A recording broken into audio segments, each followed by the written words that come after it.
शुरू करो भाई।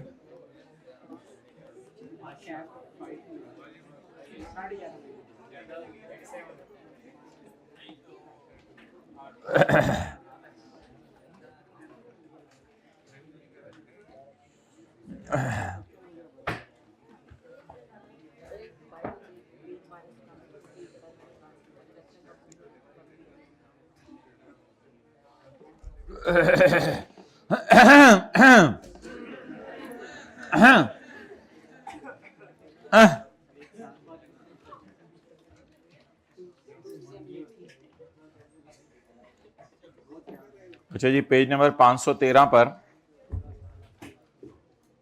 हमने ये पढ़ा था कि तीन चीजें जीरो रेट हैं। एक एक्सपोर्ट जीरो रेट है, एक फिफ्थ शेड्यूल जीरो रेट है। इस साल साथ साथ याद करेंगे, लेकिन अगले सेशन में आज से गुड्स एक्सपोर्टेड और स्पेसिफाइड इन फिफ्थ शेड्यूल, ऐसी चीजें जो आपने इंटरनेशनल फ्लाइट को दी हैं, जो रास्ते में इस्तेमाल हो जानी है। और तीसरा, ये तीन चार रीजंस हैं। अब आप साथ वाले को वॉइस नोट प्रोबेबली आपने भेजा होगा, हाथ खड़ा करें जरा। एक स्टूडेंट, दो, ढाई, पौने तीन, बस तीन चार लोगों ने वॉइस नोट भेजा साथ वाले को, इसकी अंग्रेजी बना के। तीन चीजें जीरो रेट एक्सपोर्ट लगती हैं, क्या कहते हैं समीउल्लाह, लेकिन जीरो रेट है नहीं। तो जो एक्सपोर्ट्स री इम्पोर्ट करनी है, जो एक्सपोर्ट्स की लेकिन बाद में एक्सपोर्ट करने का इरादा बदल गया, और जो एक्सपोर्ट्स किसी ऐसी कंट्री को की जिसको फेडरल गवर्नमेंट ने बताया। 1:50 पे जो बच्चे कॉलेज में हुए आ जाइएगा, कोई आधे पौने घंटे का न्यूमेरिकल कर लेंगे चैप्टर 18 का। अच्छा, जीरो रेट सेल वाले का इनपुट जो है वो रिफंड होता है। जीरो साथ वाले को कहें मुझे याद करा देना, माय सेक्रेटरी प्लीज मुझे याद करा देना, अपने सेक्रेटरी को कहें आपको याद करवा दे। अच्छा, अच्छा my dear, zero rate sale वाले का सारा इनपुट रिफंड होता है, बल्कि शायद न्यूमेरिकल के फेस पे भी हम इसको शो नहीं करते, हम 70 को नीचे लिख देते हैं रिफंडेबल ऑन जीरो रेट। तो अगर गवर्नमेंट चाहे तो कह दे 70 की बजाय मैं आपको सिर्फ 65 रिफंड करूंगी, तो बस गवर्नमेंट की मर्जी। फेडरल गवर्नमेंट में restrict input tax credit, input को टैक्स क्रेडिट कहते हैं ना, क्योंकि ये माइनस होता है, for a person making a zero rate supply. तो लिख लें, government restricted the refund, government ने रिस्ट्रिक्ट कर दिया रिफंड। वैसे आमतौर पे कितना मिलना चाहिए? सारा इनपुट रिफंड मिलना चाहिए, क्योंकि बेचारे की सेल ही जीरो रेट है, तो आउटपुट जीरो, इनपुट 70, तो नेगेटिव 70 आना चाहिए।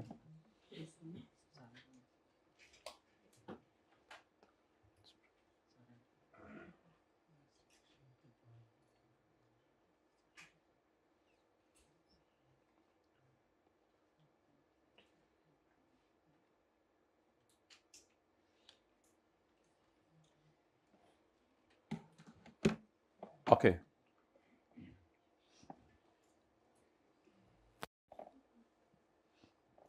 फेडरल गवर्नमेंट में restrict input tax credit for persons making a zero rate sale. हर सेक्शन मुकम्मल होने पे साथ वाले को मुस्कुरा के देखा करें। अभी हम सेक्शन 5 पढ़ेंगे, इसके एंड पे आपने साथ वाले को मुस्कुरा के देखना है, ये उसको एक सूदिंग टच देता है। अंडर सेक्शन 60 ऑफ द कानून, कानून के सेक्शन 60 के मुताबिक फेडरल गवर्नमेंट को ये इजाज़त है कि वो प्रेस्क्राइब कर दे any taxable goods which can be imported without payment of whole or part of sales tax. अच्छा, थोड़ी देर पहले कल हमने एक्सपोर्ट को जीरो रेट बनाया था, और अब ये किसको जीरो रेट बना रहे? इंपोर्ट को। तो हो सकता है Honda Atlas car engine import करें तो गवर्नमेंट का कोई टैक्स पे ना करो, खैर है। तो एक्सपोर्ट तो जीरो रेट हैं, लेकिन गिनी चुनी टैक्सेबल गुड्स की इंपोर्ट भी जीरो रेट हो सकती है। तो जनरल रूल ये है कि इंपोर्ट जीरो रेट नहीं है, जनरल रूल है एक्सपोर्ट जीरो रेट है, अनलेस के आज इस जगह खाली है इधर आपकी, अनलेस के गवर्नमेंट कह दे गिनी चुनी चीजों पे क्या कि ये इंपोर्ट 0 रेट है, तो फिर वो आप इंजन 1 करोड़ का मंगवाएंगे तो 18 लाख देंगे, नहीं देंगे? नहीं देंगे। ओके।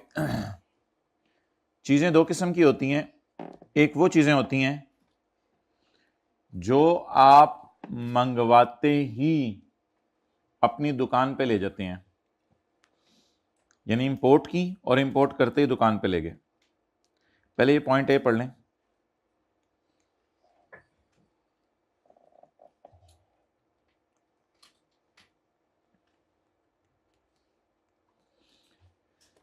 बीस मार्च तक अगर किसी चीज का रेट 18% है तो वो 18% होगा। बाकी आखिरी 10 दिन के लिए गवर्नमेंट ने उसका रेट 19% कर दिया तो 19% हो जाएगा। तो अगर किसी चीज का रेट चेंज हो गया तो ठीक है, कहते हैं कोई मसला नहीं, change in rate of tax. If there is a change in rate of tax, a taxable sale made by a registered person is chargeable at the rate applicable at the time of supply। तो जो चीजें यहां supply हुई हैं पहले 20 दिनों में उनका रेट 18% हो जाएगा, और जो चीजें यहां सप्लाई हुई हैं आखिरी 10 दिनों में उनका रेट 19% हो जाएगा।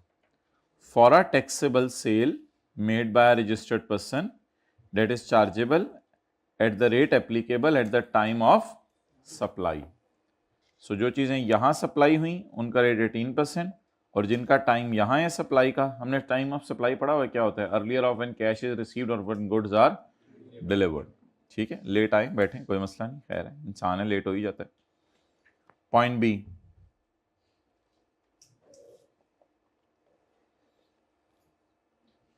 अच्छा अब जरा अटेंटिवली सुनिएगा। जो इंपोर्ट्स हैं वो दो किस्म की हैं। एक ऐसी इंपोर्ट्स हैं जो एंटर्ड फॉर होम कंजम्पशन है। होम कंजम्पशन का मतलब है जैसे ही सी पोर्ट पे आई आप उठा के ले आए। होम का मतलब ये नहीं घर में इस्तेमाल की। और क्लियर्ड फ्रॉम वेयर हाउस का मतलब ये है कि आपने गवर्नमेंट के बने हुए वेयर हाउस में पड़ी रहने दी और उनको उस वक्त उठाया जब आपके अपने स्पेस में जगह बनी, आपके अपने ऑफिस में जगह बनी, फिर आपने उनको उठाया। तो एंटर्ड फॉर होम कंजम्पशन का मतलब लिख लें, सी पोर्ट पर आते ही आप अपनी शॉप पे ले आए।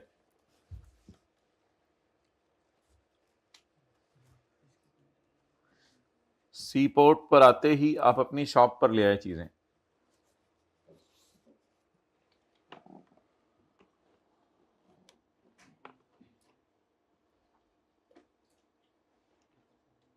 और क्लियर्ड फ्रॉम वेयर हाउस का क्या मतलब है, उनके वेयर हाउस में पड़ी रही, उनका किसका, गवर्नमेंट का, गवर्नमेंट के वेयर हाउस में पड़ी रही बाद में लाए, गवर्नमेंट के वेयर हाउस में पड़ी रही बाद में लाए।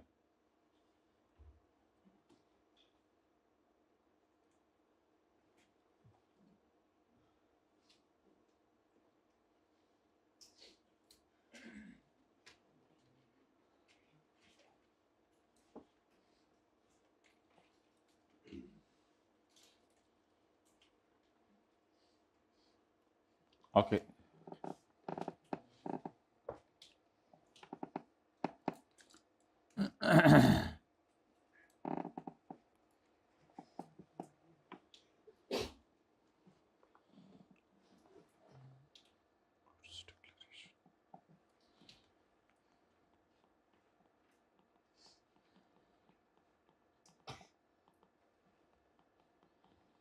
गुड डिक्लेरेशन एक पेज होता है, it is a page submitted to government by taxpayer showing list of goods imported। ये पेज बनाता कौन है, टैक्स पेयर, और जमा किसे कराता है, गवर्नमेंट को, कि ये सामान मेरा आ गया है। तो good declaration it is a page submitted to government by taxpayer showing list of goods imported, जिसमें वो बताते हैं मेरी फलां फलां चीजें फलां मुल्क से रिसीव हो गई हैं।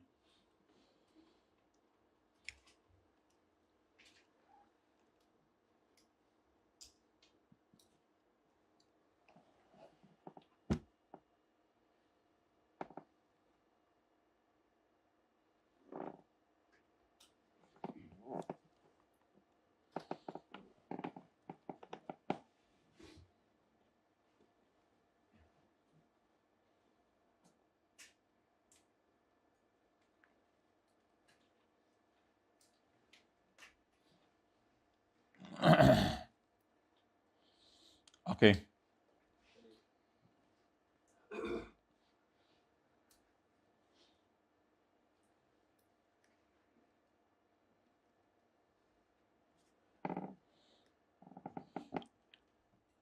if the goods are entered for home consumption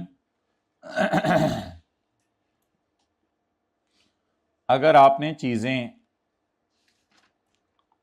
फौरन ही उठा ली हैं तो किस दिन का रेट लगेगा? द रेट उस दिन का लगेगा on the date on which a good declaration is presented by taxpayer to government.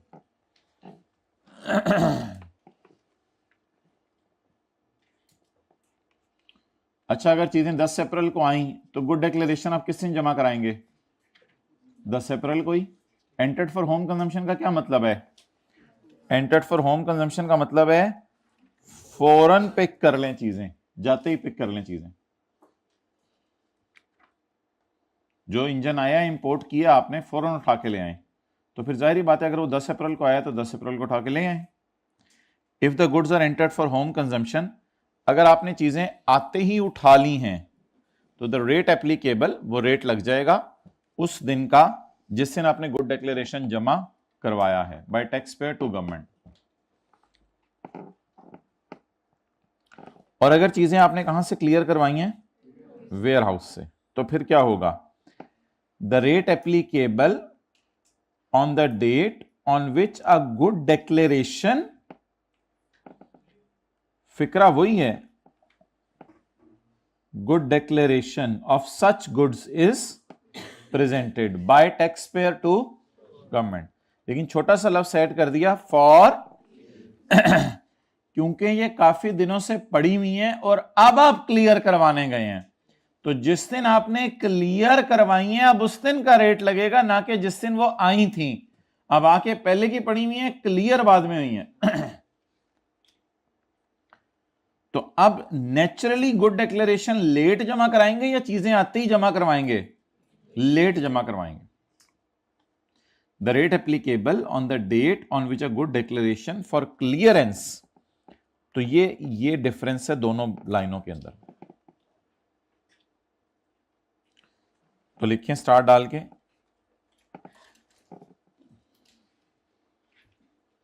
अब आप चीजें आने के दिन नहीं बल्कि चीजें क्लियर कराने के दिन गुड डिक्लेरेशन जमा कराएंगे।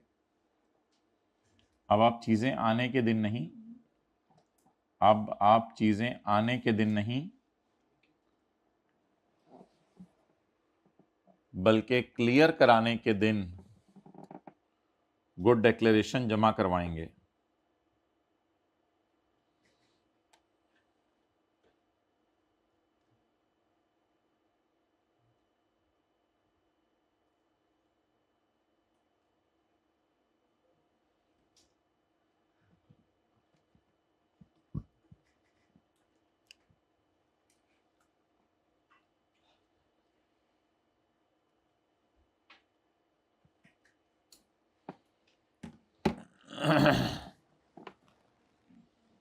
ओके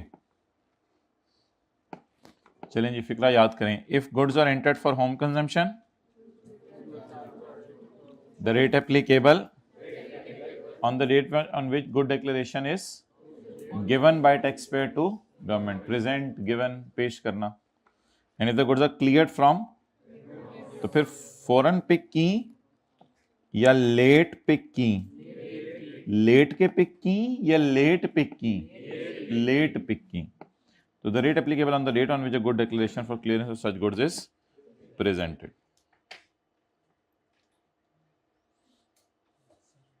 तो प्रोबेबली ये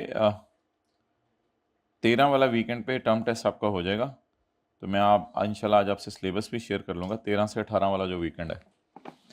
ओके, वेयर, अच्छा मुझे ये जरूर जरूर जरूर याद करवाना है, जो क्वेश्चन 32 या 33 है पता नहीं, उसका पॉइंट बी हमने डिस्कस करना शुरू किया था क्लास में चैप्टर 18 का, वो पूरा नहीं हो सका था और किसी ने भी याद नहीं कराया। उस पर मैंने खड़े भी करना है आज सबको। ओके, कि एक दिन कहा था कि करेंगे कल डिस्कस और किसी ने याद नहीं कराया और 2-3 दिन हो गए और कल ऑनलाइन वालों ने इतना इतना इतना रोला डाला कि आपने वो डिस्कस करना था। फिजिकल वाले सारे ही ज़्यादा बैठे हुए हैं, आप लोग अच्छे बच्चे हैं, आप आ जाया करें।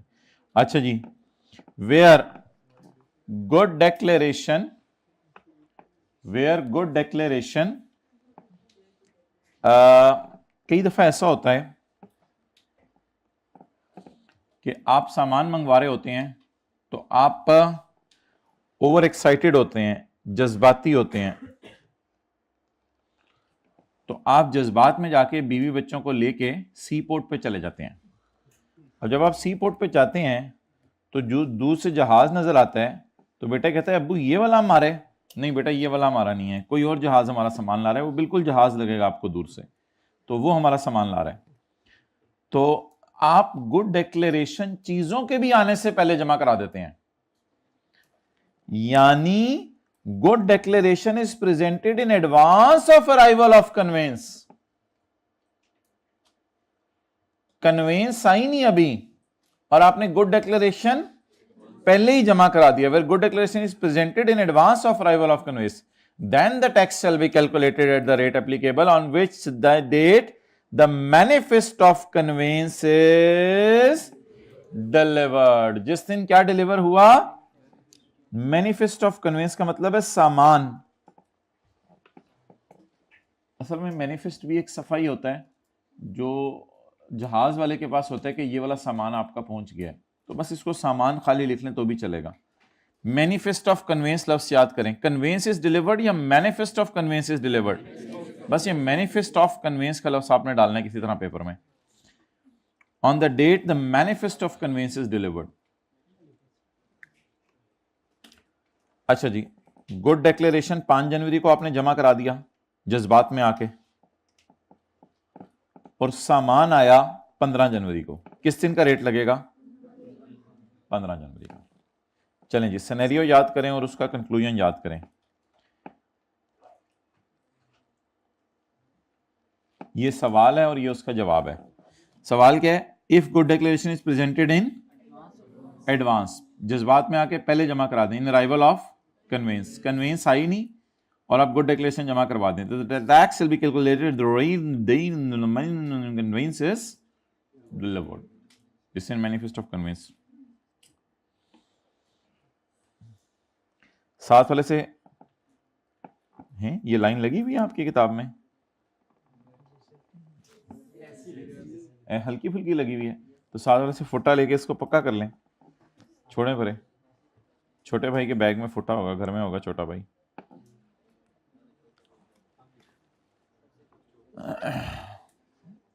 अच्छा जी, घर में जो बड़ा है सबसे वो बहुत रफ एंड टफ है और माशाल्लाह पढ़ाई में भी अच्छा है, जो छोटा है वो बहुत बिगड़ा।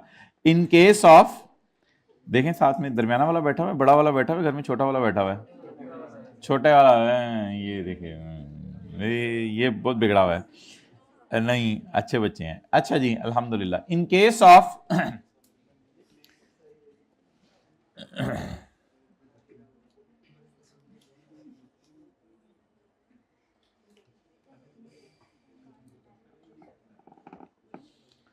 कई दफा ऐसा होता है कि आप चीजें वेयर हाउस से क्लियर करवा लेते हैं लेकिन टैक्स जमा नहीं करवाते। कई दफा ऐसा होता है आप चीजें वेयर हाउस से क्लियर करवा लेते हैं लेकिन क्या जमा नहीं करवाते, टैक्स जमा नहीं करवाते। कई दफा चीजें वेयर हाउस से क्लियर करवा लेते हैं लेकिन टैक्स जमा नहीं करवाते। अब क्या करना है, in case of clearance of goods from ware house,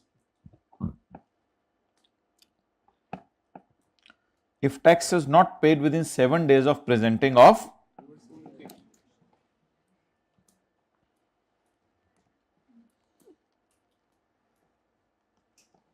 इस केस में इन case of clearance of goods from, ये इंग्लिश का फिक्र तो वही उठाया ना इसने, इन case of clearance of goods from, अगर आपने टैक्स जमा नहीं कराया 7 दिन में of presenting of, the tax shall be charge at the rate on which the tax is, फिर टैक्स उसी रेट पे लगेगा जिस दिन आपने क्या किया, टैक्स जमा करवाया। अच्छा जी, अब फर्ज करें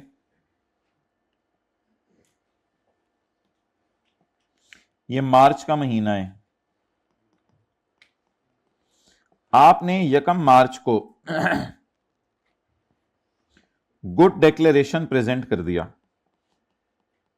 क्योंकि आप इस दिन वेयर हाउस से चीजें क्लियर करवाने आए थे। आ गई, आप फरवरी की गई हुई थी चीजें, लेकिन आप वेयर हाउस से क्लियर करवाने 1 मार्च को आए थे, तो आपने गुड डिक्लेरेशन प्रेजेंट किया। ऑप्शन नंबर 1, ऑप्शन 1, आपने टैक्स पे किया 5 मार्च को, एंड ऑप्शन 2, सिनेरियो 2, ऑप्शन तो नहीं, सिनेरियो 1, आपने टैक्स जल्दी पे कर दिया, यानी 5 दिन के अंदर अंदर। सिनेरियो 2, आपने टैक्स लेट पे किया, लेकिन कब पे किया? 10 मार्च को। अब सिनेरियो नंबर 1 और सिनेरियो नंबर 2 का आंसर क्या बनेगा? ये तो क्वेश्चन हो गया ना, इसका आंसर क्या बनेगा? ये है सिनेरियो 1। सिनेरियो 1 में अल्हम्दुलिल्लाह जनरल रूल फॉलो होगा, on the date on which good declaration is presented.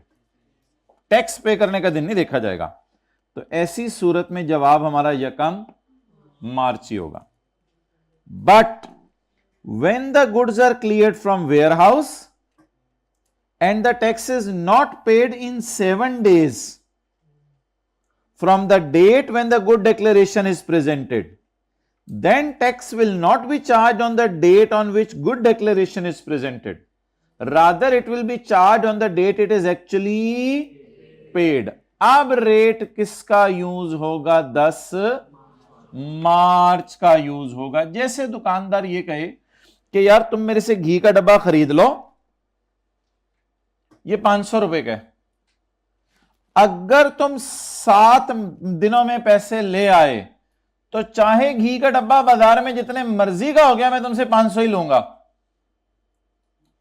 और अगर तुम पैसे लाए 7 दिनों बाद, तो फिर जो घी का डब्बा बाजार में फिर जितने का उस वक्त बिक रहा होगा ना, मैंने तो उतने ही पैसे लेने। आप 10 मार्च को आए, उसने कहा यार आप तो घी का डब्बा 550 का हो गया, सॉरी यार अब आप 550 दो।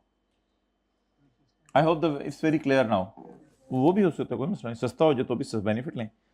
तो घी का डब्बा आपने खरीदा 1 मार्च को, और दुकानदार कहते हैं दाएं बाएं वालों को उठा दें, और दुकानदार कहता है कि अगर आप 7 दिनों में पैसे लेके आ गए तो मैं आपसे वही पैसे लूंगा जो इस दिन बाजार में घी का डब्बा है, और अगर आप 7 दिन बाद पैसे लाए तो फिर उस दिन के पैसे लूंगा। अब ये फिक्रा जरा याद करें, एग्जाम्पल तो आप कर लेंगे। In case goods are cleared from, पहला वाला सिनेरियो, दूसरा वाला, and the tax is not paid within. 7 days कहां से गिनने शुरू करने हैं? जब गुड्स क्लियर हुई हो, then the tax will be charged at the rate on the date on which tax is actually payable.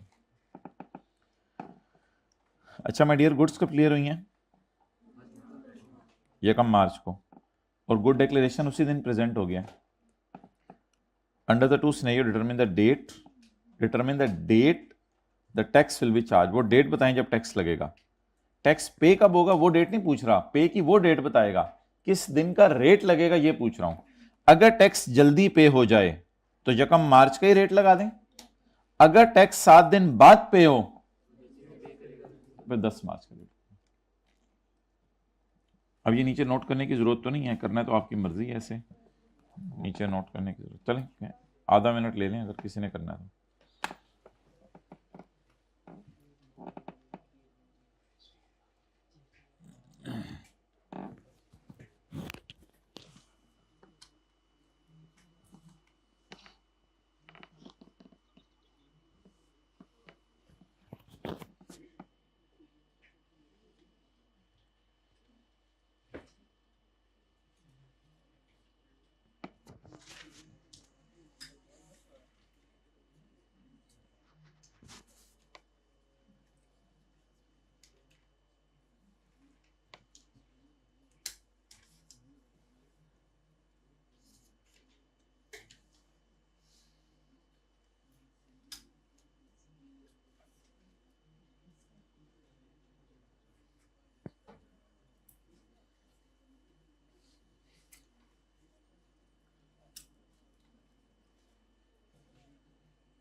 Note कर लें भाई, चलें।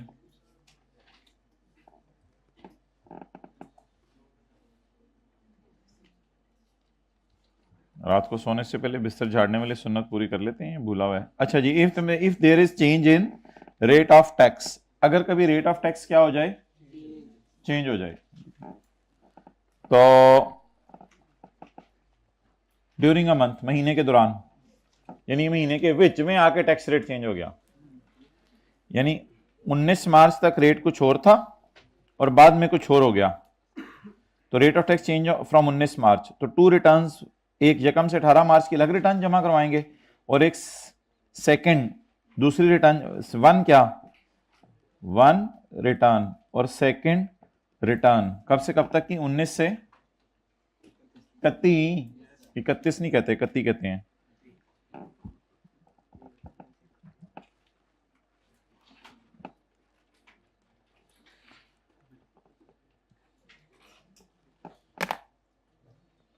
भाई मेरे, और ये जो है ना, क्या कहते हैं, अब बिल्कुल टाइम इतना नहीं है ये मार्च तक आपके पास कि आप ऐसे ना घर में जाकर रिलैक्स होकर बैठें और ये पकड़ के बैठ गए।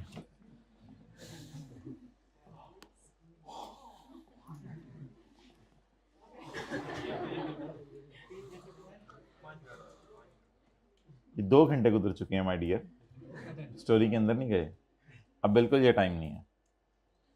और जो थोड़े से अक्लमंद लोग हैं, मैं सिर्फ उनसे बात कर रहा हूँ, जिनको पता है मौत करीब है, उनके पास तो वैसे ही इन चीज़ों का टाइम नहीं है, वो तो और बड़े कामों के अंदर लगे हैं। तो उनकी रातें तो सहाबा की रातों जैसी गुजरती हैं। If there is a change in rate of tax, अगर change in rate of tax हो जाए ड्यूरिंग अ टैक्स मंथ, किसी महीने में चलते चलते, अ सेपरेट रिटर्न, हेल्दी एक्टिविटी करें, आपको कौन मना करे, आप मोबाइल की हेल्दी एक्टिविटी करें, कोई खेलने जाके। If there is a change in rate of tax during a tax month, a separate return has to be furnished. बना इसी उम्र में कमर दर्द निकल रही है बच्चों को, भी घुटनों में निकल रही है ना इसी उम्र में। If there is a change in rate of tax during a tax month, a separate return, सुस्ती का मारा, इधर गिरता है, उधर से उधर गिरता है, इधर से उधर गिरता है, a separate return has to be furnished in respect of each portion of the month showing the application of different tax rates. अच्छा जी, जी हाँ जी, अच्छा, time and manner of payment, time क्या है टैक्स पे करने का, टाइम। तो my dear, आपको पता है कि 2 मौके पे गवर्नमेंट के खजाने में टैक्स जाता है, एक जब आप इंजन इंपोर्ट करते हैं, दूसरे जब आप गाड़ी सेल करते हैं। हाँ, अगर आप टायर खरीदते हैं गाड़ी के लिए तो वो आपने टैक्स जमा नहीं कराना, वो फिर जनरल टायर ने हुकूमत के खजाने में जमा कराना है। तो 2 मौके पे टैक्स हुकूमत के खजाने पे होंडा ने जमा करवाना है, इंजन इंपोर्ट करते हुए और गाड़ी बेचते हुए। इंपोर्ट का रूल क्या है और टैक्सेबल सेल मेड का रूल क्या है, यानी जब आप इंजन मंगवाएंगे तो क्या करेंगे और जब आप कार बेचेंगे तो कब टैक्स जमा करवाएंगे, यही बात चल रही है कई दिनों से। और आगे आसान सी बात है, कोई मुश्किल बात लिखी भी नहीं हुई। The tax on engine imported shall be paid at the same time eight which the custom duty is payable. Custom duty भी एक ड्यूटी होती होगी, पता नहीं, जब वो पे करते हैं साथ ही क्या पे कर दें, 1 करोड़ के ऊपर 18 लाख पे कर दें गवर्नमेंट को। The provisions of collection of tax in customs act shall also apply here. Tax collection क्या होती है, टैक्स लेना, टैक्स लेने का वही तरीका होगा जो किस लॉ में लिखा हुआ है, ठीक है। The tax on taxable sale made, sale made का मतलब क्या होता है, कार सोल्ड, बनाई नहीं, सेल मेड, गुड्स मेड नहीं लिखा हुआ। तो the tax on car sold shall be paid by registered person at the time of filing the return. तो वो नेक्स्ट मंथ की 15 तारीख है, आपको पता है 15th। द बोर्ड में direct date on certain sale, certain sale का क्या मतलब होता है, जनरल रूल है, गिनी चुनी goods shall be paid in any other way और टाइम। छोड़ें, इसका क्या करना है आगे। अच्छा माय डियर, देखें ये तो हो गया टाइम, ये क्या हो गया, अब क्या शुरू होने लगे, मोड एंड मैनर। क्योंकि उसने कहा था टाइम भी बताऊंगा और तरीका भी बताऊंगा। टाइम अल्लाह का शुक्र है हमें याद हो गया। इंजन का टैक्स तब जमा करवाने जब आप कस्टम ड्यूटी जमा करवाएं। और ये वाला टैक्स, इसका सोल्यूशन देख लेना, इसका solution eight the time eight which custom duty is payable but at time of filing the return. अच्छा, जो चीजें इंपोर्ट हो रही हैं उन पे किस तरीके से टैक्स जमा कराना है? As if it is a custom duty, जिस तरह की ये कस्टम ड्यूटी है। अब हमें क्या पता वो कैसे जमा कराते हैं, चलें फारक करें। अच्छा, ये आपने जाके बैंक में जमा कराना होता है, ये वाला आपने बैंक में जमा कराना होता है। तो इंपोर्ट वाला अलग जमा कराना है और सेल मेड वाला आपने जमा करवाना होता है through deposit in a bank designated by board. Bank में जाके जमा कराते हैं, नेशनल बैंक में आमतौर पर जमा कराते हैं, और to such other mode and manner specified by board, या बोर्ड को ये और तरीका बता देगा। तो ये क्या हो गया my dear? Mode and manner. हो द फेडरल गवर्नमेंट में, नहीं इसको तो छोड़े ना, by applying the federal government में allow payment of sales tax on instalment basis.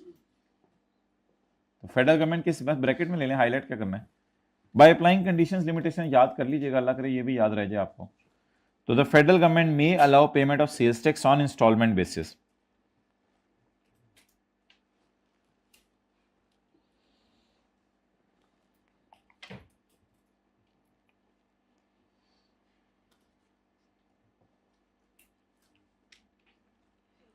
अच्छा, ये टैक्स जो है ना, ये पे गवर्नमेंट नहीं करना होता है। अच्छा, ये ऐसा लॉ है कि गवर्नमेंट अगर कोई चीज़ें मंगवा के बेचे ना, तो असल में गवर्नमेंट ने कोई सोलर प्लेट्स मंगवाई और लोगों को बेची, तो गवर्नमेंट लाख वाली 1,18,000 में बेचेगी।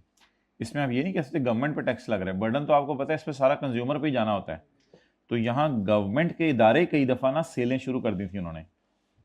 तो गवर्नमेंट के इदारे बाहर के मुल्कों से चीज़ें मंगवाते थे, इंपोर्ट करते थे या बेचते थे बाहर के मुल्कों से चीज़ें मंगवा के। तो हुकूमत ने कहा गवर्नमेंट के इदारे भी अगर चीज़ें मंगवाएंगे तो वो भी सेल्स टैक्स चार्ज करेंगे कस्टमर को, क्योंकि हुकूमत पे तो टैक्स लगना ही नहीं, बर्डन तो सारा कस्टमर पे जाना है। लेकिन हम गवर्नमेंट के इदारों को ये इजाज़त दे देंगे कि जो उन्होंने टैक्स लोगों से लिया हुआ है वो हमें किस्तों में अगर जमा करा दें तो हमें उस पर कोई एतराज़ नहीं। तो गवर्नमेंट अपने आप को बेनिफिट दे रही है, बस सादा सी बात यह। तो पेएबल बाय फेडरल और प्रोविंशियल गवर्नमेंट, ये बेनिफिट किसको है? फेडरल गवर्नमेंट लोगों को चीजें बेच रही है, प्रोविंशियल गवर्नमेंट लोगों को चीजें बेच रही है, या कोई पब्लिक सेक्टर इदारा, पब्लिक सेक्टर ऑर्गेनाइजेशंस लोगों को चीजें बेच रही हैं, इंपोर्ट कर रही हैं और आगे बेच रही हैं, ऑफ एनी गुड्स और क्लास ऑफ गुड्स। ये भी गिनी चुनी गुड्स के लिए रूल है। अब जरा फिक्रा ऊपर से मिला के पढ़ें। The federal government may allow payment of sales tax on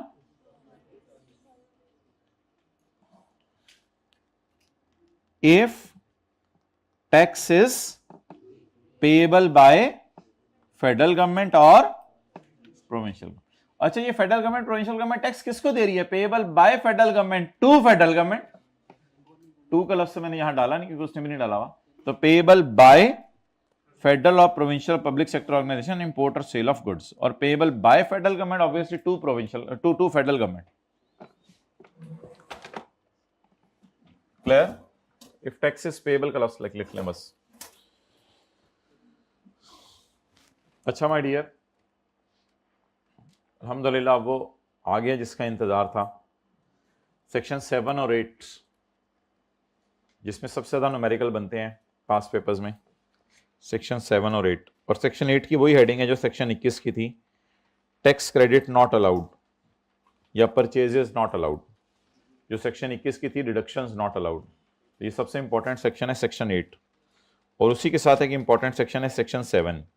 लेकिन वी आर वेरी लकी कि ये आसान बहुत है। तो लेट अस स्टार्ट।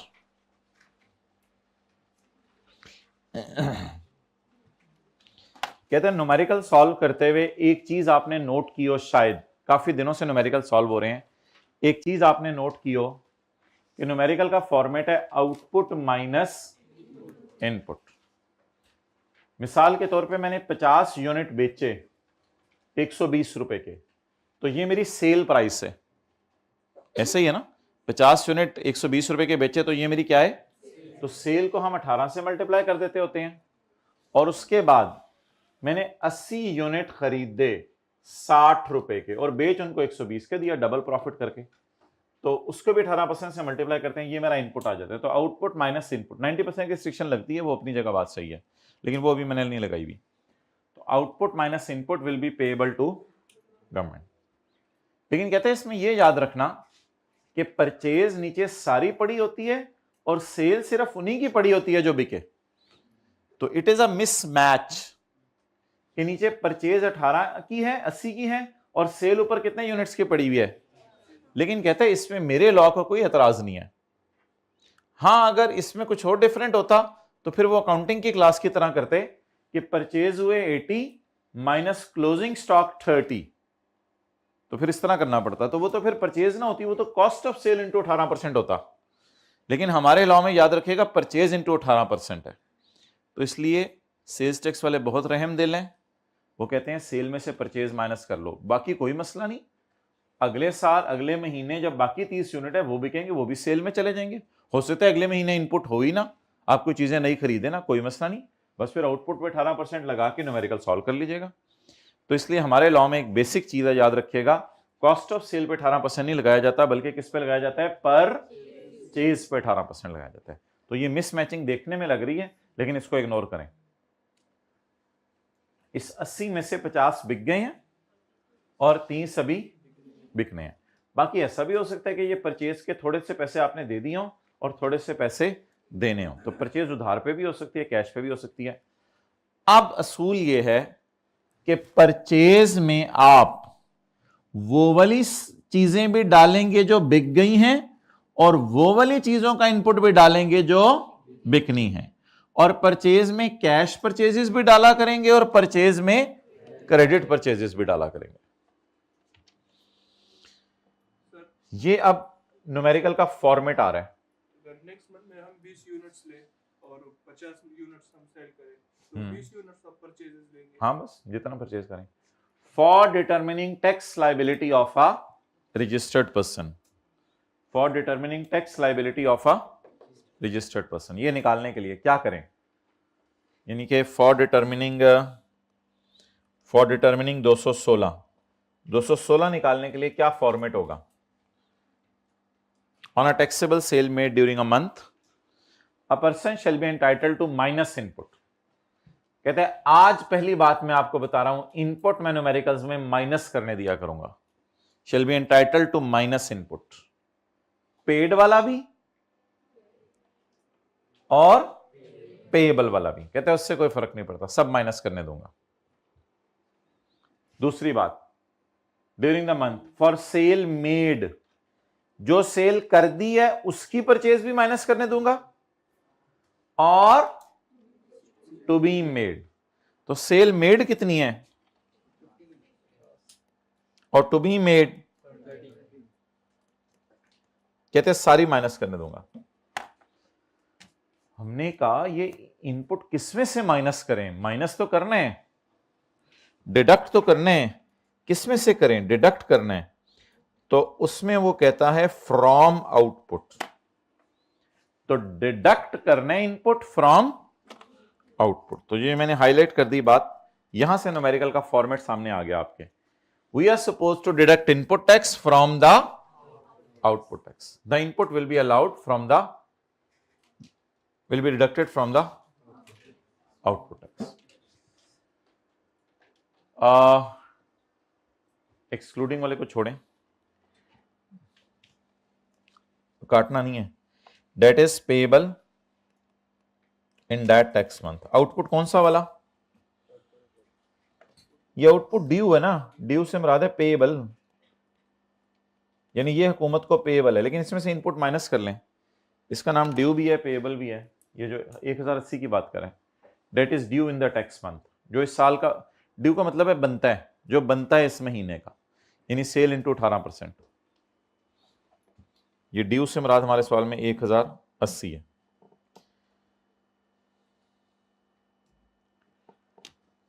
लेकिन कहते हैं आपने फर्दर टैक्स में से इनपुट माइनस नहीं करना, इसीलिए हम उसको न्यूमेरिकल के नीचे डालते हैं, एक्सक्लूडिंग अमाउंट ऑफ। इसीलिए फर्दर टैक्स को हम न्यूमेरिकल के नीचे डालते हैं। कहते हैं 4% को इधर नहीं लाना। कोई सेल हो अनरजिस्टर्ड को, उसका 4% इधर नहीं लाना, वो बल्कि न्यूमेरिकल के। तो लिखें इसीलिए हम 4% एंड पे लगाते हैं, क्योंकि यहां उसने मना किया है, ये आउटपुट नहीं है। कहते हैं इसको इधर वाले आउटपुट में ना डालो, इसीलिए हम न्यूमेरिकल के एंड पे 4% माइनस करते हैं।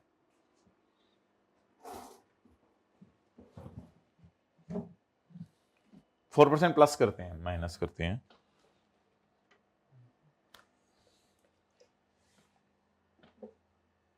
इनपुट कौन से वाले आउटपुट में से माइनस करने? एक्सक्लूडिंग फर्दर वाले से।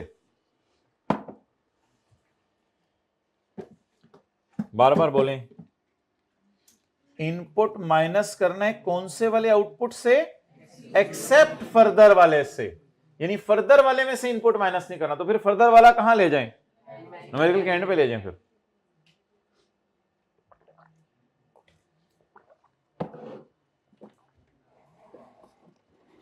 तो ये मैंने बताया था माय डियर कि ये चीजें आसान है। अच्छा, एक बात याद रखिएगा, ये जो चारों पॉइंट्स है ना, ये जो 4 पॉइंट्स हैं, ये सिर्फ परचेज की बात हो रही है। परचेज कैश में भी होती है और परचेज क्रेडिट में भी होती है। कुछ परचेज की सेल हो जाती है और कुछ परचेज की भी सेल नहीं हुई होती। तो इनपुट या परचेज 4 किस्म की हैं। कुछ परचेजेस पे हो चुकी होती हैं, कुछ पेएबल होती हैं, और कुछ परचेजेस की सेल मेड हो चुकी होती है और कुछ की सेल टू बी। तो ये चारों बातें चारों परचेज के बारे में है।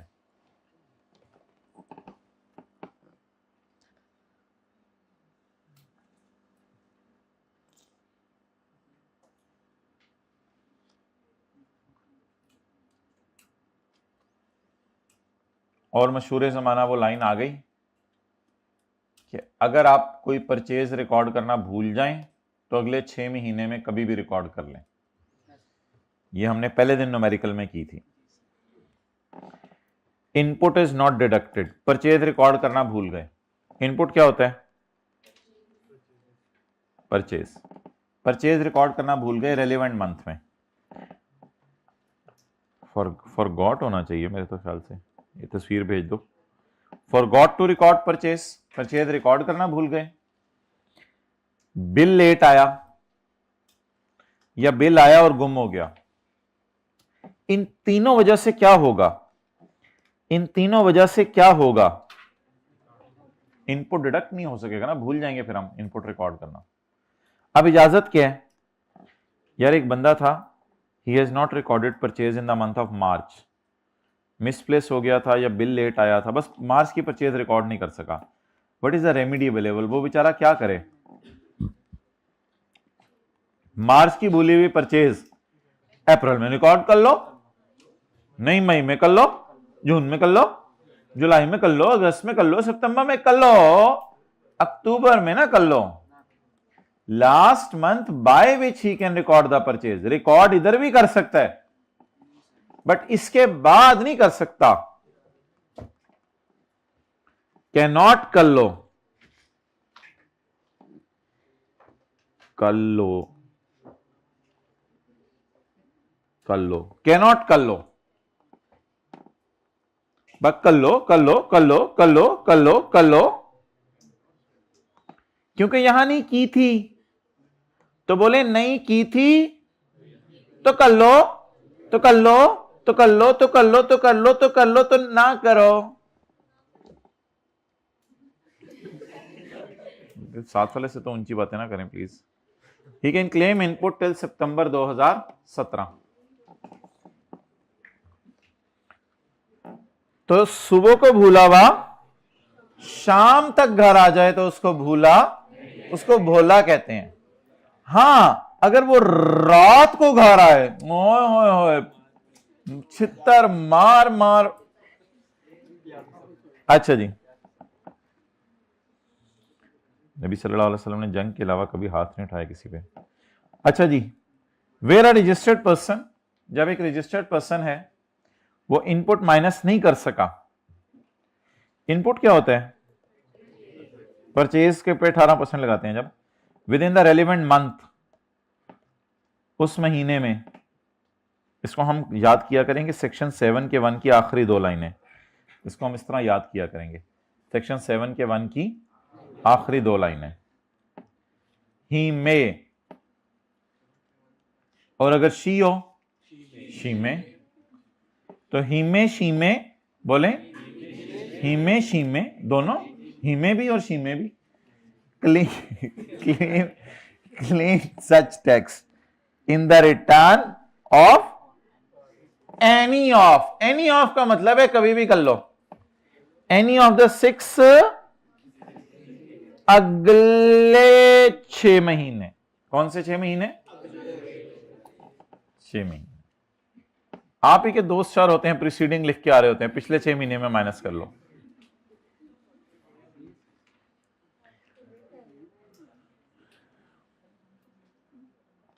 अच्छा माय डियर, परचेज कितने किस्म की है? 3, लोकल परचेज, इंपोर्ट और नीलामी से खरीदें। तो बोले माय डियर, परचेज कितने किस्म की है? 3 किस्म की। बोले लोकल परचेज, टायर जो जनरल टायर से खरीदे थे, और इंपोर्ट ऑफ इंजन, और ऑक्शन नीलामी में चीजें खरीदें। तो परचेज 3 किस्म की है। ये तीनों परचेजेस आपकी जेन्युइन हैं अगर आप होल्ड करें इनके बिल। अगर आप क्या होल्ड करें? इनके बिल। और अगर आप ये बिल होल्ड नहीं करेंगे तो you shall not be entitled to deduct input, फिर आपको इनपुट माइनस करने की इजाजत। तो परचेज का सबूत होना चाहिए या परचेज का कोई सबूत ना हो? Documents required. किस सिचुएशन में कौन से डॉक्यूमेंट्स रिक्वायर्ड है?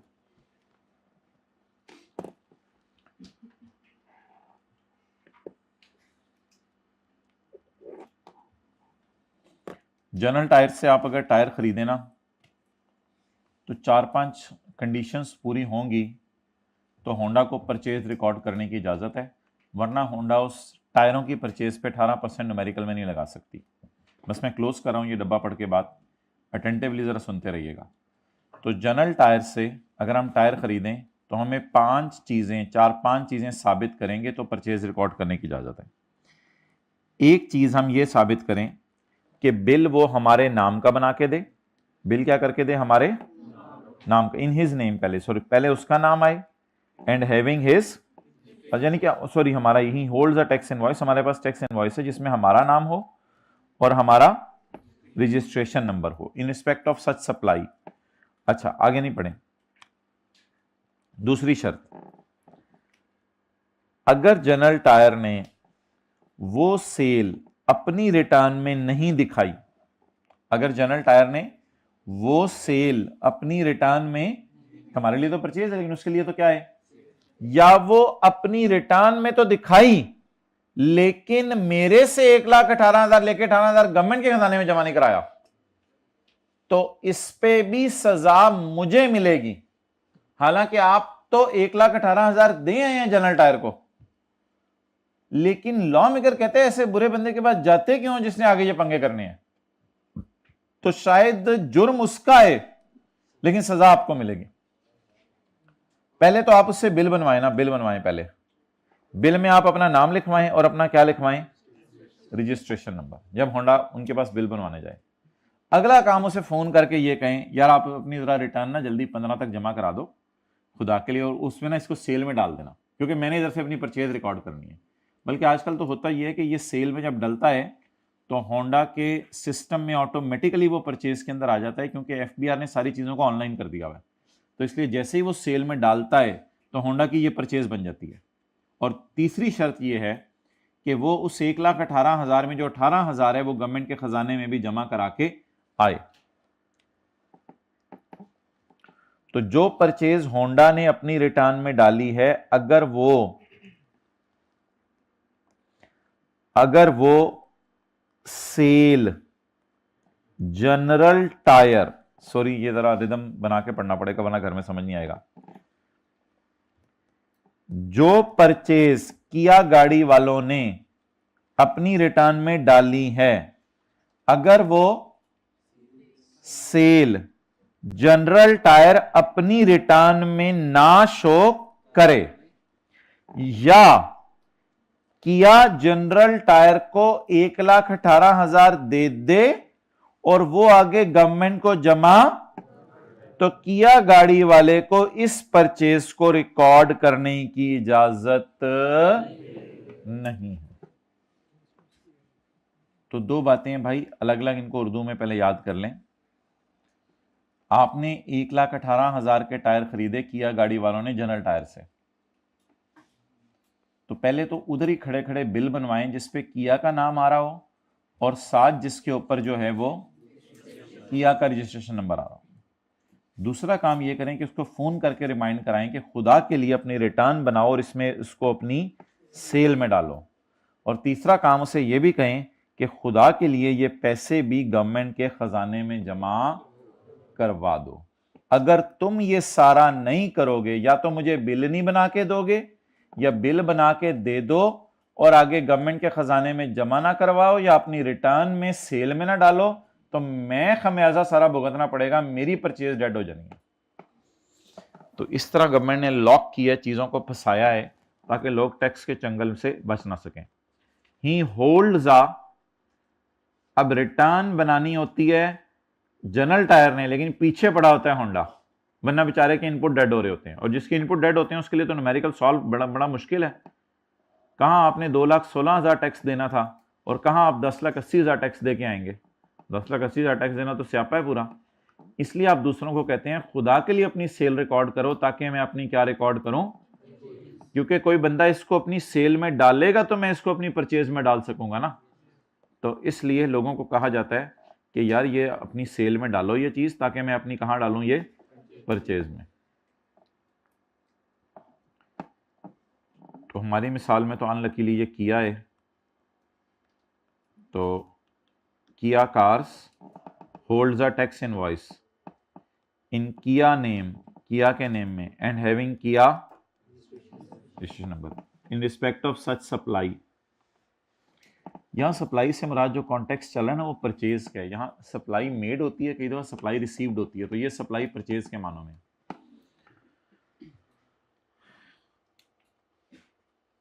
अच्छा, हमने वो एक चीज पढ़ी थी कि बिजली के बिलों पे भी टैक्स होता है, और इन केस ऑफ सप्लाई ऑफ बिजली, अगर किसी ने आपको बिजली या गैस सप्लाई किया है तो बिल पे आपका रजिस्ट्रेशन नंबर आ जाए और आपका एड्रेस आ जाए जहां वो इंस्टॉल हुआ है, तो ये काफ़ी है बस।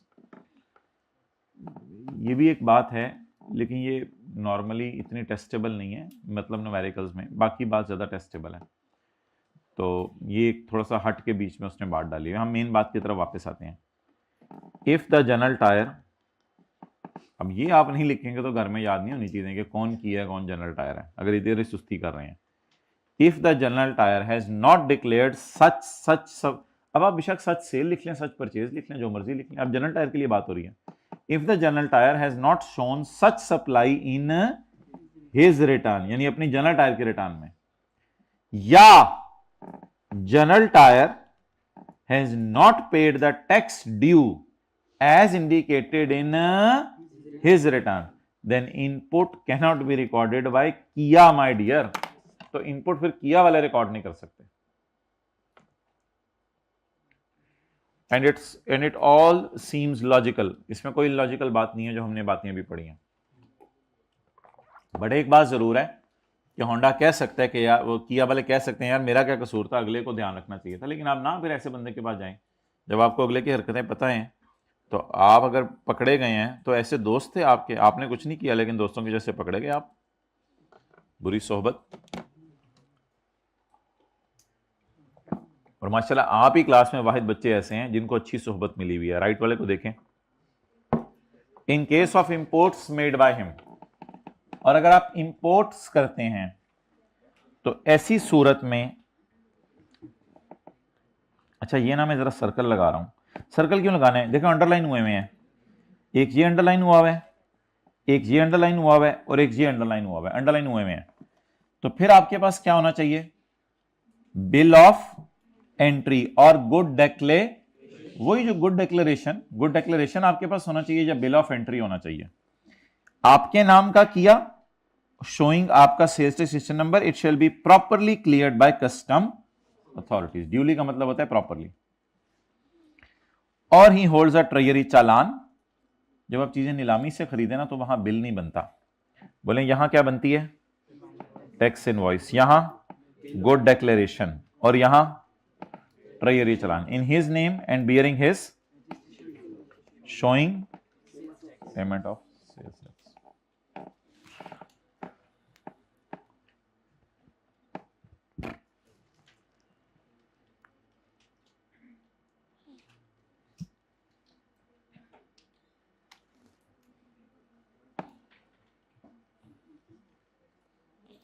बस ठीक है, ये लाइन लो, इन कल पढ़ेंगे।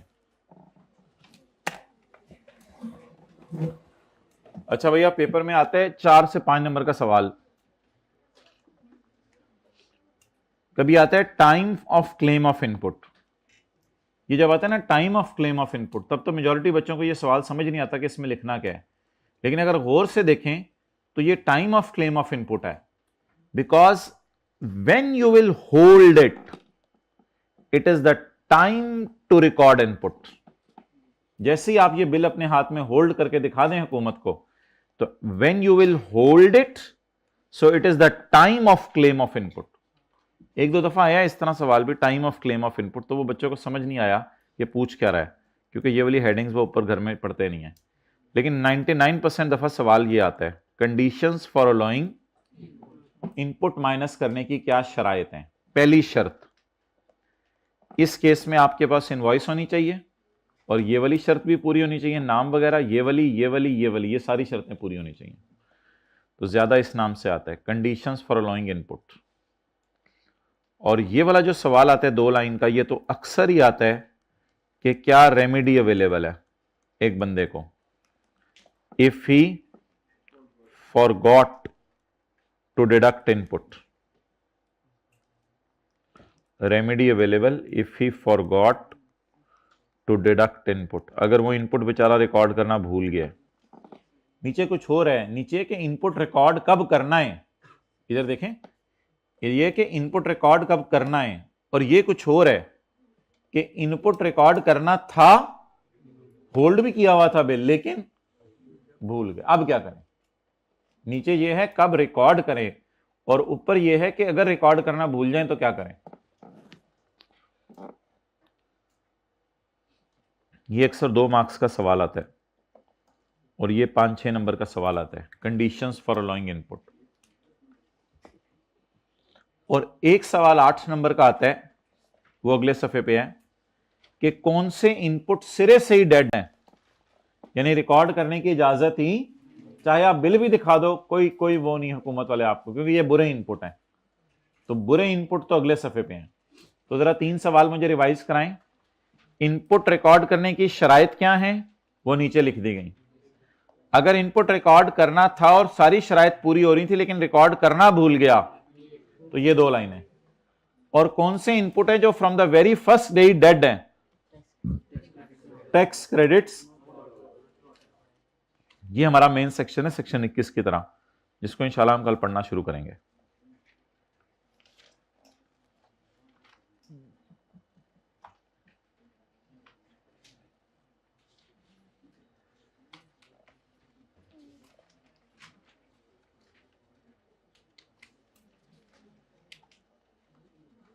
Page number 429।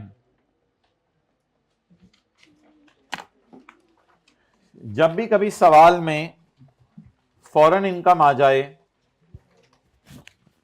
तो आपके जहन में 4 सिनेरियोज आने चाहिए। जब भी कभी सवाल में फॉरेन इनकम आ जाए तो आपके जहन में 4 सिनेरियोज आने चाहिए। अगर वो 4 सिनेरियोज में से कोई एक भी लग जाए तो फॉरेन इनकम को माफ कर दें। उनमें 2 सिनेरियोज हर किस्म की इनकम के लिए हैं और 2 सिनेरियोज सैलरी के लिए हैं। और जो पहले वाले दो सिनेरियोज हैं वो हर इनकम के लिए हैं, चाहे वो सैलरी भी हो। तो पहले वाले दो सिनेरियोज हर इनकम के लिए हैं और तीसरा चौथा सिनेरियो जो है सिर्फ सैलरी के लिए। अगर ये चार सिनेरियोज हैं तो इनमें कोई एक भी लग रहा हो तो आपने फॉरेन इनकम को क्या कर देना है, माफ। माफ करने का मतलब यह होगा कि न्यूमेरिकल के फेस पे ऐड करके लेस करना है। माफ करने का यह मतलब होगा कि न्यूमेरिकल के फेस पे ऐड करके आपने लेस करना है। और अल्लाह आपका भला करे, अगर इन चारों में से कोई एक भी नहीं लग रहा तो फिर अल्हम्दुलिल्लाह आपने फिर चैप्टर 6 लगा देने, फॉरेन इनकम को ऐड करना है न्यूमेरिकल के फेस पे, फिर लेस नहीं करना क्योंकि ये एग्जाम नहीं है। फिर आपने capital gain China business Ethiopia की तरह इसको क्या कर देना है, टैक्सेबल करके इस पे टैक्स क्रेडिट दे देना है, वो जो एक न्यूमेरिकल में किया था। एमबीए किसका एब्रीविएशन है, मास्टर्स इन बिजनेस एडमिनिस्ट्रेशन। चलो फिलहाल चार्ट अकाउंटेंसी करें। Ahmed has completed his MBA from a university in United States of Ethiopia. He had been Asia he had been living since there in August 2013। अगस्त 2013 से वो इधर है। अगस्त 2013 का मतलब है टैक्स ईयर 2014 से शहजादा उधर ही है, शहजादे का नाम अहमद है। तो टैक्स ईयर 2014 से ये उधर ही है फॉर हिज एजुकेशन। और पाकिस्तान आया था 2017 में आया था और 2018 तक रहा।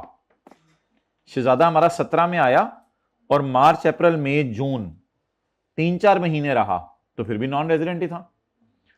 और फिर जुलाई अगस्त सितंबर 2018 में भी रहा, तो 2014 में बाहर चला गया था, 15 में नहीं आया, 16 में नहीं आया, 17 में थोड़े दिनों के लिए रहा और 18 में भी 3 महीनों के लिए रहा, but still he is non resident. 14 में भी नॉन रेजिडेंट, 15 में भी, 16 में भी, 17 में भी और 18 में भी। And then went back to USA to complete his MBA. MBA नहीं मोक रहे, माशाल्लाह 2013 का लगा हुआ है ये। अच्छा, अलॉन्ग विद स्टडीज के साथ साथ उसकी एक ख्वाहिश थी कि पार्ट टाइम उसको कहीं नौकरी मिल जाए रेस्टोरेंट के अंदर, तो वो उसकी ख्वाहिश पूरी हुई और नवंबर 2019 तक वो नौकरी कर रहे वहां पे, part time job eight restaurant in USA till नवंबर 2019। ये तो 2020 का साल है ना, साथ वाले से बबलू, ये तो 2020 का साल है ना, 1 जुलाई 19 को तो 2020 शुरू हो गया ना, तो इसका मतलब है 2019 जो पिछला साल है, हमारा सवाल भी 20 ही है शायद, 2019 जो पिछला साल है उस तक ये बंदा क्या है, नॉन रेजिडेंट। तो वो जो 4 फॉरेन इनकम्स की हैं उनमें एक ये पॉइंट था कि जो बंदा मुसलसल 4 साल से नॉन रेजिडेंट है, तो वो जिस साल आके रेजिडेंट बना उस साल और उससे अगला 1 साल इसकी हर फॉरेन इनकम माफ होगी। अब ये नहीं कहना कि ये फॉरेन सैलरी कमा रहा है तो सर फॉरेन सैलरी पे टैक्स पे करके आए या सिटीजन हो और रिमेन्स अब्रॉड हो, ये नहीं कहने की जरूरत। वो इसको बड़ी वाली एग्जाम्पशन पहले ही मिल गई। 4 सिनेरियोज होते हैं ना एग्जाम्पशन देने के, उसमें एक ये भी तो है कि जो बंदा 4 साल से मुसलसल क्या है, नॉन रेजिडेंट है, जिस साल आके रेजिडेंट बना उस साल और उससे अगले। तो पहली बात तो मैंने ये लिख ली कि ये बंदा इन सारे सालों में बोले क्या है, नॉन रेजिडेंट। ये तो मुझे सवाल पढ़ के पता चल गया। नवंबर 19 में आया है, बल्कि नौकरी खत्म करके 1 दिसंबर को आया, तो 7 महीने पाकिस्तान में रहा, 7 महीने पाकिस्तान में रहा, तो अल्लाह का शुक्र है 20 में आके ये क्या बन गया है, रेजिडेंट।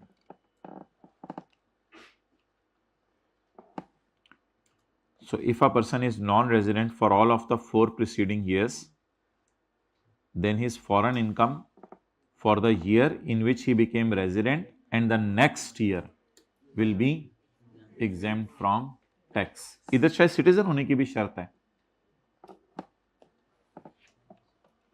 इधर सिटीजन होने की भी शर्त है, लेकिन सिटीजन नहीं लिखा होगा तो अज्यूम करेंगे अहमद सिटीजन है। अल्लाह आपके साथ वाले का भला करे और अल्लाह उसको भी पढ़ने की तौफीक दे। ये चैप्टर 13 के एंड पे डब्बा मैंने आपको बताया था, ये जो 4 चीज़ें थी, तो बस वो पढ़ने लग जाए तो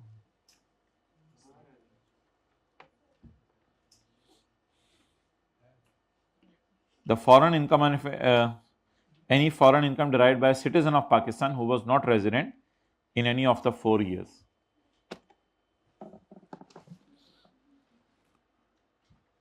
चपेड़ इनकम में डाला हुआ है इसने, न्यूमेरिकल सॉल्व करते हुए इसने इनकम में डाला हुआ है और टोटल के अंदर भी किया हुआ है इसने इसको। हालांकि लॉस इसका इतना आ रहा था, एक इनकम की वजह से इस लॉस को इसने कम किया हुआ है। हालांकि ये इनकम इस काबिल नहीं है कि न्यूमेरिकल के फेस पे डाली जाए, ये तो इनकम ही क्या है, एग्जेम्प्ट, और इसने न्यूमेरिकल में डाली हुई है इसको।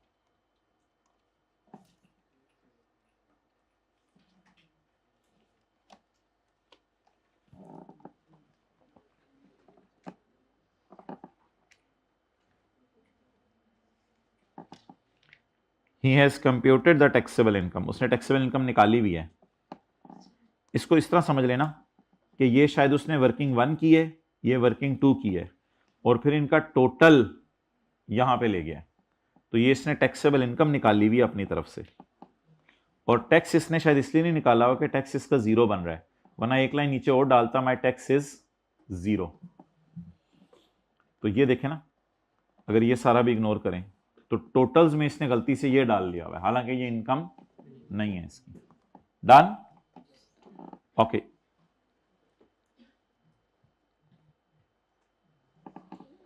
ये जो इसकी फॉरेन सोर्स इनकम है, फिर पाकिस्तान में आके उसने 1 जनवरी से कारोबार शुरू कर दिया। तो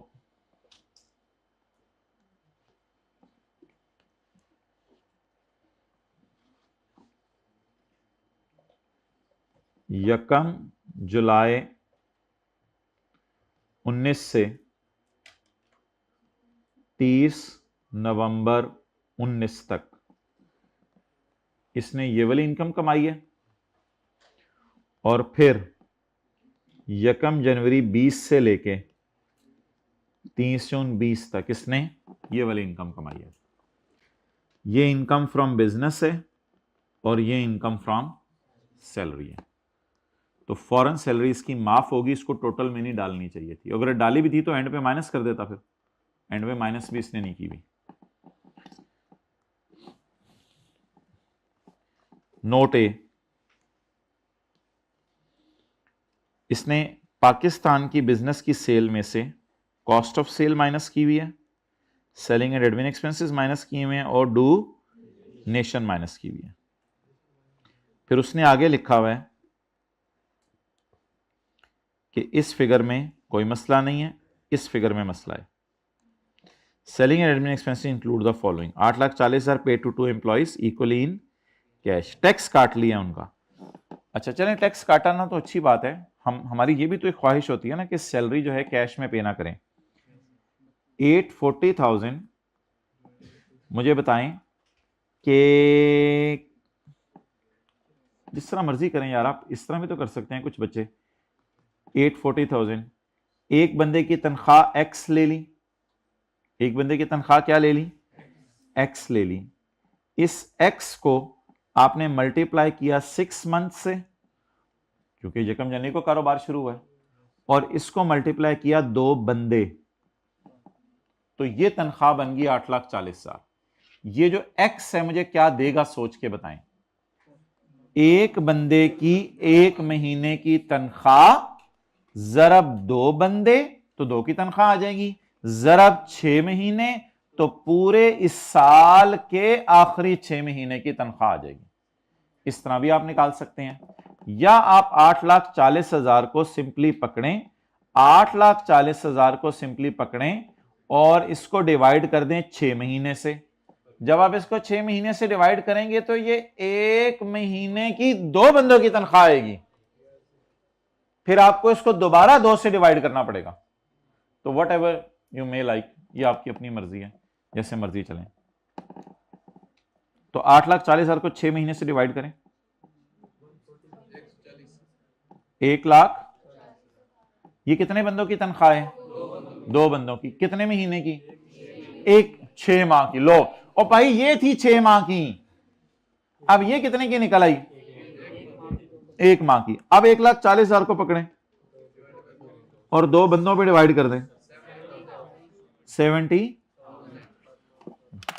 खुदा के लिए ऐसा ना किया करें।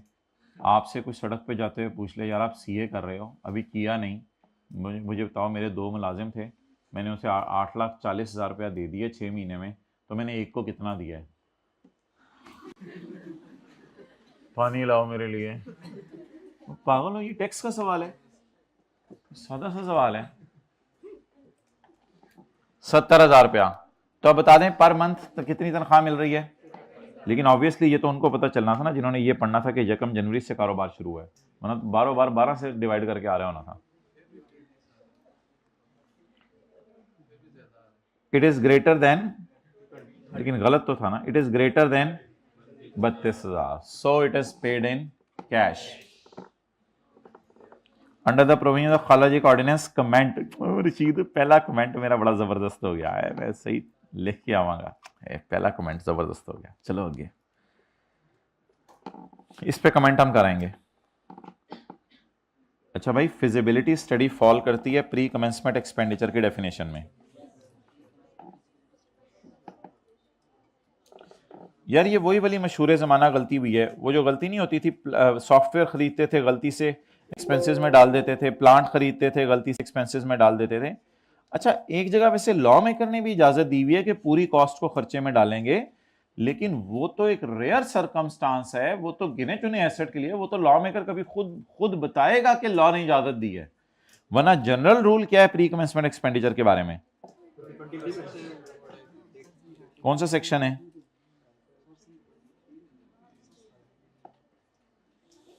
Section number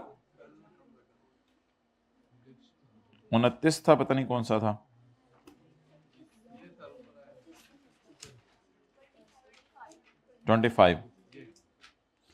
feasibility study pre commencement expenditure में गिरती है, और इसका जनरल रूल ये है, it shall B amortised on a straight line basis eight the rate of. तो हम पेपर में क्या कमेंट करके आएंगे? The feasibility study falls under the definition of pre commencement expenditure and as per my knowledge it shall be amortized on straight line basis at the rate of 20%, and you Ahmed, you have deducted it fully 12। ये comment करके आएंगे हम कि हमने 6 लाख पूरे को खर्चे में डाल दिया, in respect of which was conducted before commencement of business.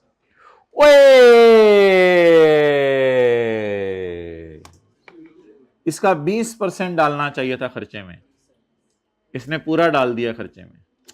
2 comment हो गए मेरे, 4 नंबर तो हो गए।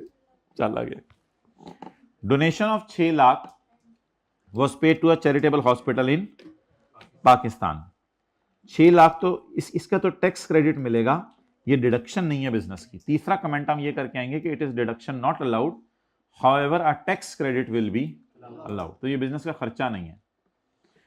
और आखिरी कमेंट, नहीं भाई, यूएसए में डोनेशन देने से ना ये खर्चा है किसी हेड का, और ना ही ये क्या कहते हैं इस काबिल है कि इस पे कोई टैक्स क्रेडिट मिले।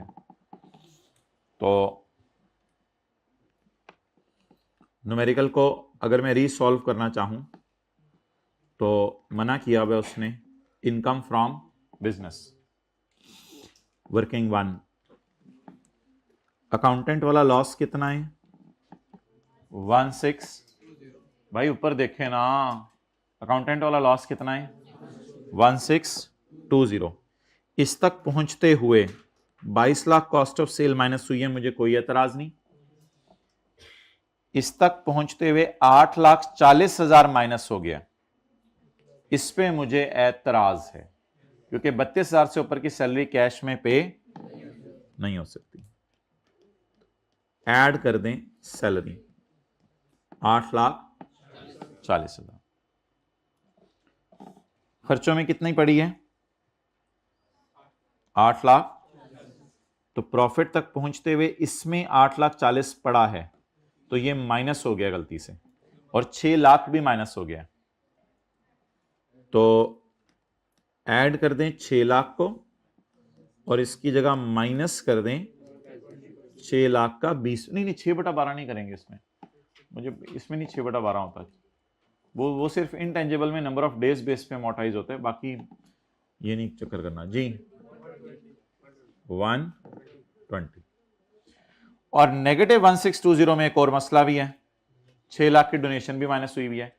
इसका टैक्स क्रेडिट मिलना है, लेकिन ये बिजनेस का खर्चा नहीं है। एड बैक कर दे डोनेशन कितनी, 600। जवाब पॉजिटिव हो लॉस कड्डी बेटा सी तो गेन आ गया। ये इसकी इनकम फ्रॉम बिजनेस हो गई। अब जो न्यूमेरिकल का फेस बनेगा वो ऐसे बनेगा, my dear, income from business Pakistan source कितनी, 300। Income from salary foreign source 840, लेकिन ये एग्जेम्प्ट है। कितना हो गया, लेस एग्जेम्प्ट इनकम 840।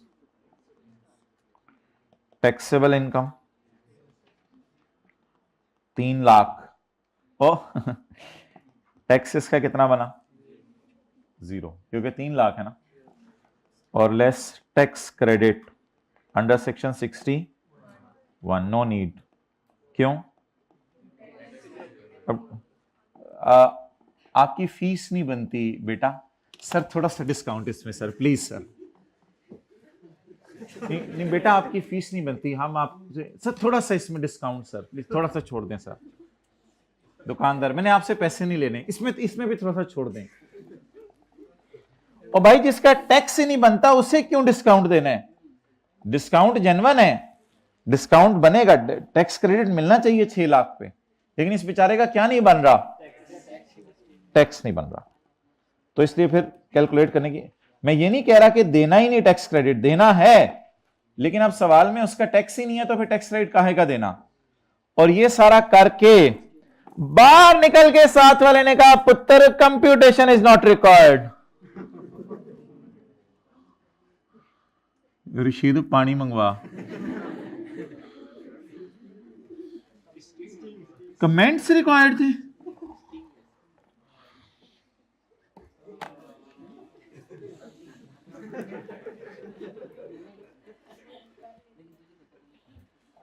चलें जी, नोट कर लें, ये तो मैंने वैसे ही आपके लिए किया था, असल तो न्यूमेरिकल इसके बाहर है।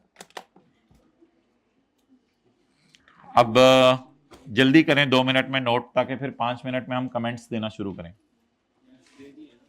नहीं कमेंट्स तो मैं लिखवाऊंगा ना, ये नहीं करना, ये वर्किंग में भी नहीं करना, ये सिर्फ आप लोगों के लिए है, ये वर्किंग में भी नहीं करना।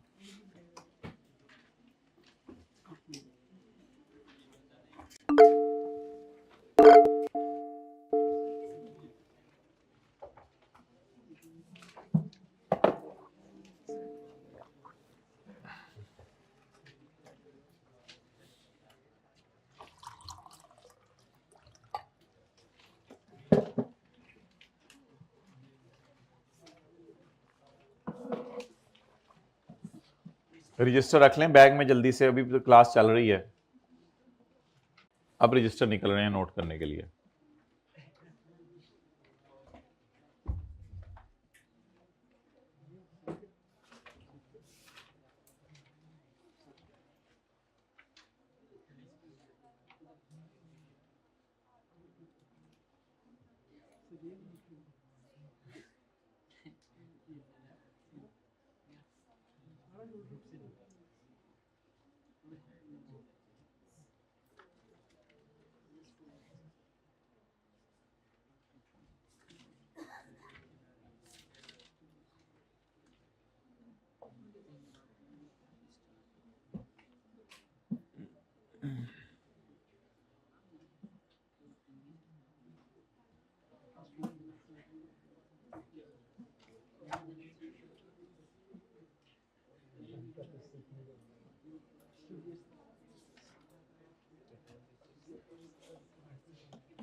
Let me share a motivating story with you.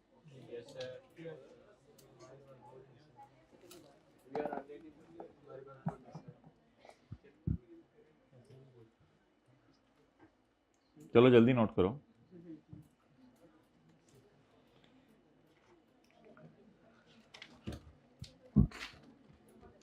बस I am waiting for 30 second मोर, फिर तस्वीर खींच लें। बुक रख दें बैग में, क्या जल्दी पड़ी हुई है, उधर तो रिक्शे वाला लेने आया हुआ है, रिक्शे वाले अंकल लेट हो जाएंगे। अच्छा जी, नाउ और रिक्शे में ना जाया करो, वो जो 4-5 करोड़ की बस होती है उसमें घर जाया करो, रिक्शों में जाते हो नहीं। अच्छा, अब मुझे ये बताएं कि हाँ, उनसे मैंने इजाज़त मांगी थी कि मैं आपके ये कमेंट्स जो है वो क्लास में शेयर करूंगा, और उनकी चैट मैंने कल रात को ही कॉपी पेस्ट की है, ऑनलाइन के स्टूडेंट थे।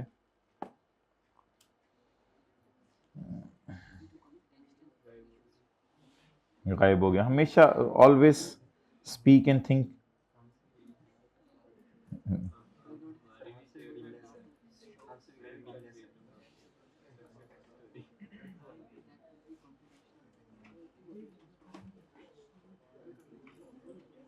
हद हो गई यार, इतनी मेहनत से कॉपी पेस्ट किए थे।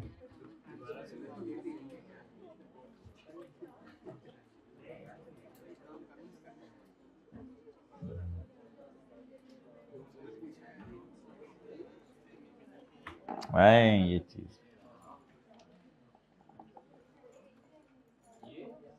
हमारा एक टॉपिक है FAR2 में जिसका नाम है IS-28। उसका पास पेपर का सवाल आता है, ये 1-1.5 सफ़े का अक्सर, ये देखें, ये 1-1.5 सफ़े का सवाल होता है पूरा। तो वैसे ही 10 पास्ट पेपर थे इसके, तो जब हमने इनको ख़त्म कर लिया तो उसको कहा कि आप ना ऐसी सैटरडे को इनफॉर्मली हमने बोल दिया कि ज़रा इसको ना घर में कर लीजिएगा। तो माशाल्लाह गुजरांवाला से थे भाई, उन्होंने मुझे बताया कि सर IS-28 के पास पेपर कर लिए थे 1-10, सर आप इसी तरह संडे का होमवर्क बता दिया करें।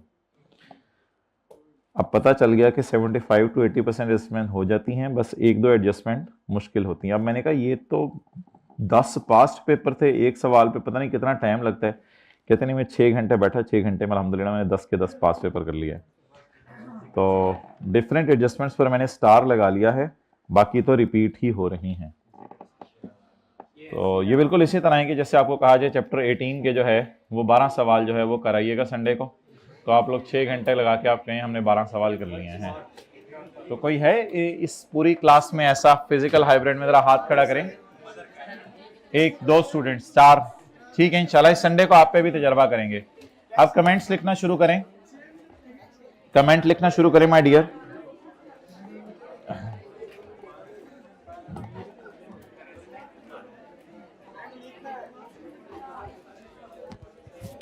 सैलरी ऑफ, खामोश हो जाओ भाई। सैलरी ऑफ ₹8, हाइब्रिड में मोबाइल जरा छोड़े ना। सैलरी ऑफ रुपीज, सैलरी लिखें, सैलरी का एस लिखें ना, शुरू करें, शुक्रिया। Salary of ₹8,40,000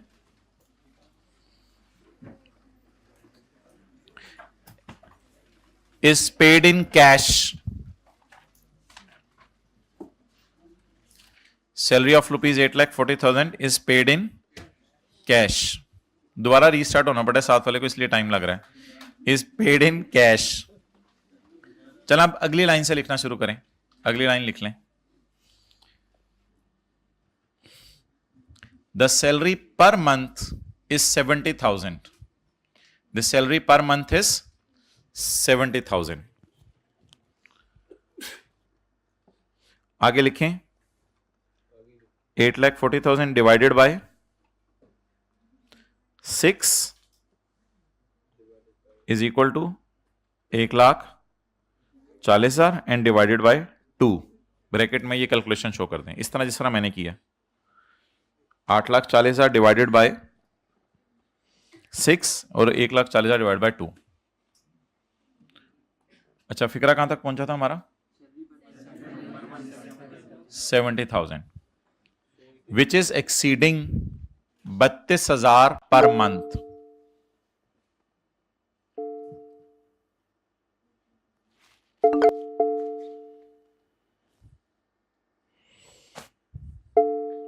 So it is not allowed as deduction.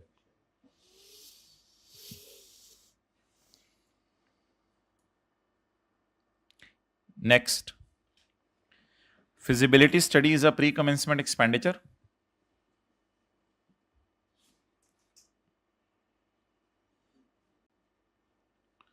So instead of recording it as an expense, feasibility study is a pre-commencement expenditure.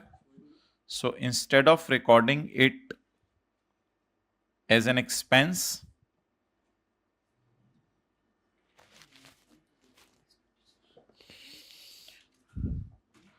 it should be amortized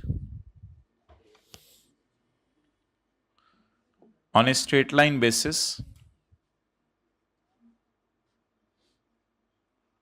at the rate of 20%.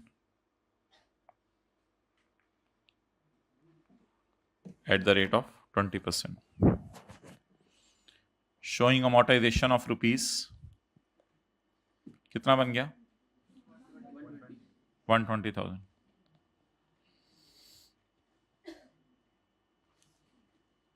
Further, बल्कि अगली line, donation to charitable hospital is not a deduction under the head business. ये business के head में deduction तो नहीं होनी चाहिए ना, ये बिजनेस का खर्चा तो नहीं है, ये तो आप अपनी मर्जी से दे रहे हैं चंदा. Is not a deduction under the head business, rather a tax credit will be allowed.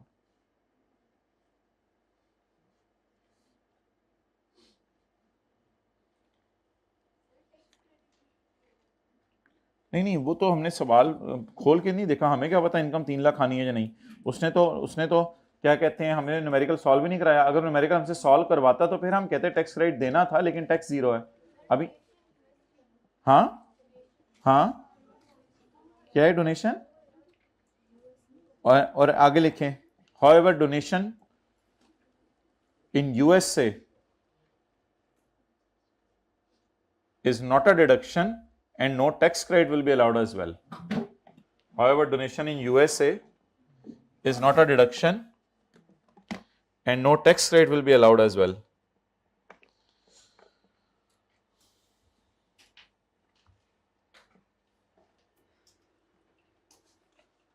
अब 2 बातें रह गई हैं, वो मैं कल लिखवा दूंगा. एक तो 60,40,000 पे कमेंट करने हैं, और सवाल में पूछा हुआ है कि सजेशंस दे दें, वो सजेशंस फिर कल देंगे. और इंशाल्लाह 1:50 में मिलते हैं, चैप्टर 18 का कोई सवाल कर लेंगे. तैयार होके आइएगा 1:50 पे.